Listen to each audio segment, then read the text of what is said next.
Užpūtus žiburį iš anksto, pravėrė Jurga langą.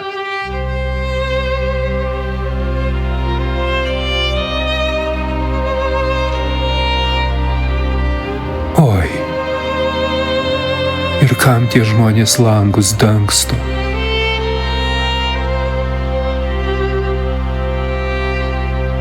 Atšlaimas maudėsi šviesoj, kuri be garso žemėn liejos. Ir mėnesienos nužerti net medžiai vienas kito šliejos, nepaprasta šviesa girti.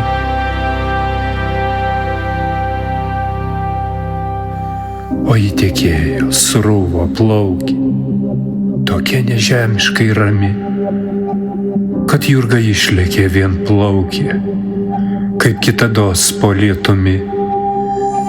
Ir šokinėti pasileido po mėnesienos lietučiu, o jis tekėjo jai ant veido, ant rankų, kojų ir pečių. Toksai nepaprastas, toks keistas, jisai čiurleno tarp žolių, jis plovė jos kasas paleistas, akis pripylė spindulių. Pagreitino širdies plakimą, nes buvo truputį vėsus. Tai štai iš kur jaunystė ima tuos savo apžavus visus. Jei kas pro šalį būtų ėjęs ir stabtelėjęs ties tvora, tikriausiai būtų patikėjęs, kad laumių vis dėlto yra.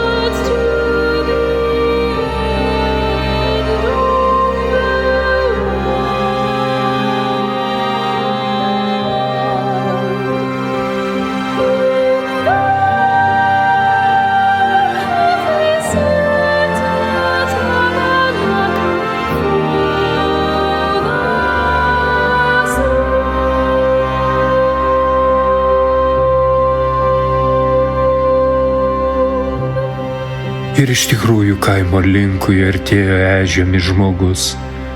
Matyt, kad buvo atsargus, nes tankiai dairėsi aplinkui.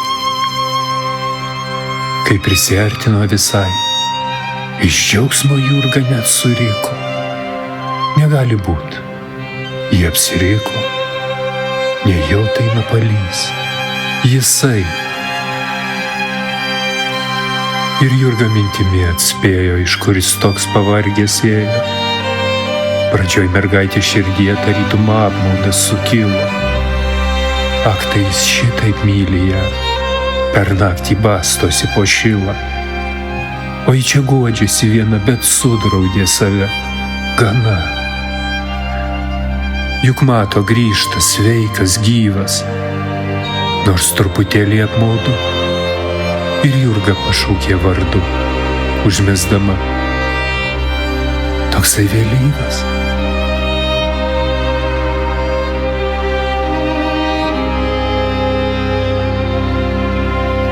Paskui abu rankas ištiesė, tokie be galo artimi.